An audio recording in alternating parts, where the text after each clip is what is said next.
My mistake here is to take a look at the return of the Boss. That is, the Busby Air Max Boss.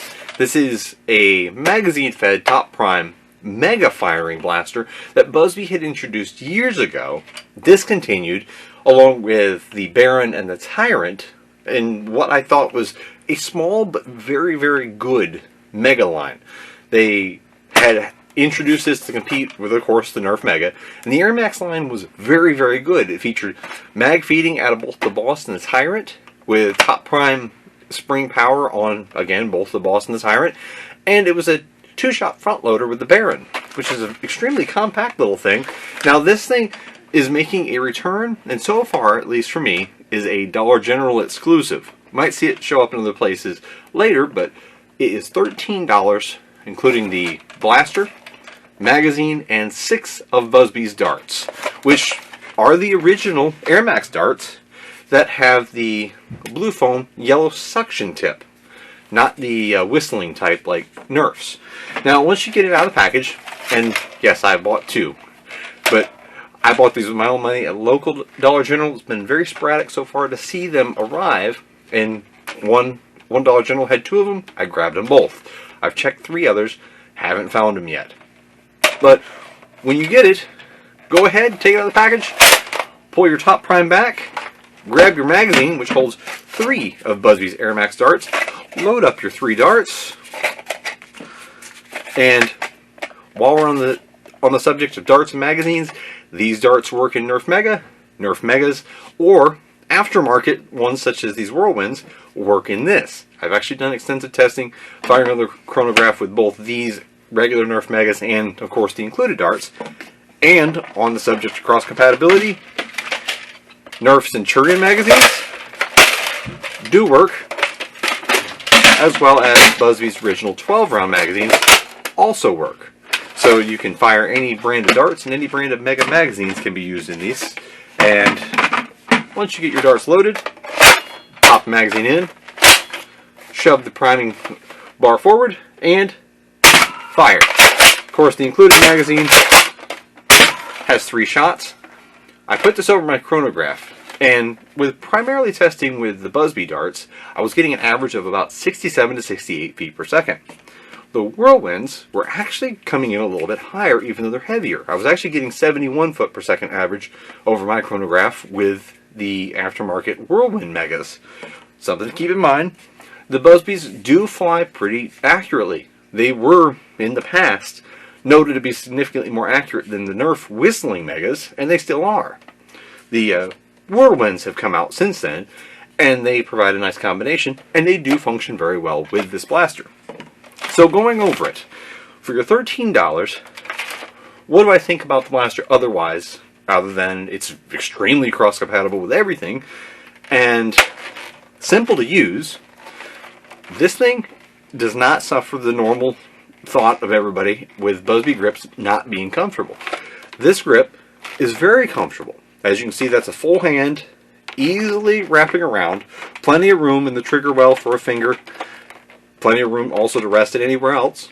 The top prime is smooth, has a nice catch for you to rest your palm into, and has a nice brace for you to forcefully push back. And while I actually like the Busby release, some people find it to not be quite as intuitive, but I actually find that the Busby magazine release is quite ambidextrous. You just push in with the thumb while pulling the magazine out. And again, any magazine can fit just fine. I am going to note, I wish that Busby made a 6-round. I think that looks really sharp. The Centurion magazine in there. Now, some aftermarket companies do sell a copy of this, so keep that in mind. But for those of you out there that have plenty of Mega magazines, you can use whatever you like. Now here I am loading up a few shots of the Whirlwinds into the Centurion magazine, and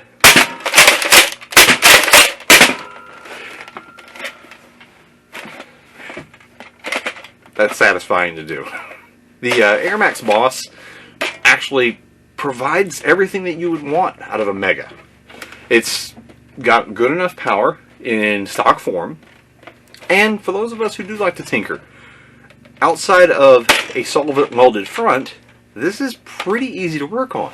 If you've worked on one of the older ones, it's pretty much, you know, the same thing, repackaged and kind of updated look-wise.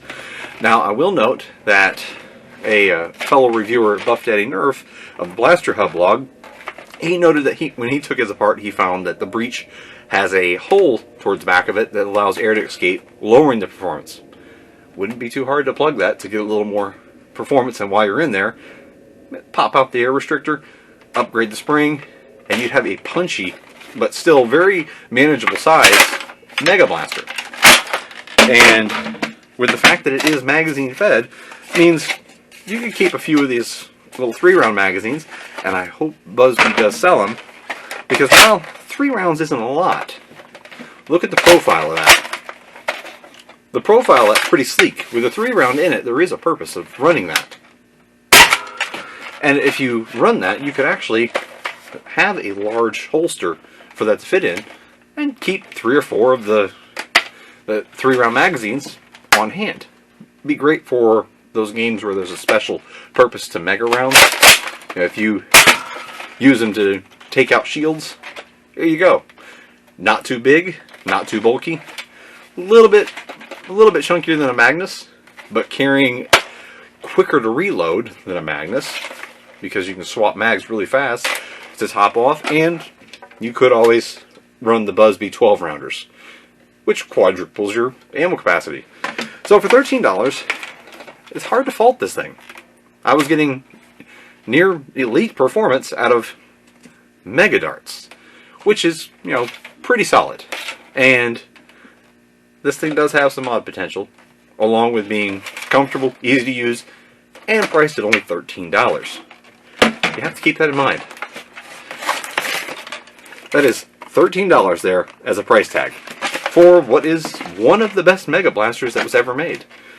I have, unfortunately, seen and talked to Busby. I talked with them to see if the Tyrant was going to make a return, because in my opinion that was the single best Mega Blaster ever made. And unfortunately, this is the only Busby Mega Blaster at the current time that they intend to reintroduce. But let's hope that they change that. Let's hope they reintroduce some other blasters as well that we'd all love to see come back. But let me know what you think of this. Let me know if you have used the previous generation of Air Max Boss. See if you think that you'd love to pick up a new one if you never did try it. And I personally do highly, highly recommend grabbing this. It's $13 very well spent, I do believe. You know, hard to go wrong for that price with what you get. This is Manga Shake with my review of the Busby Air Max Boss, available as of now exclusively at Dollar General for $13. Thanks for watching. I hope you enjoyed it.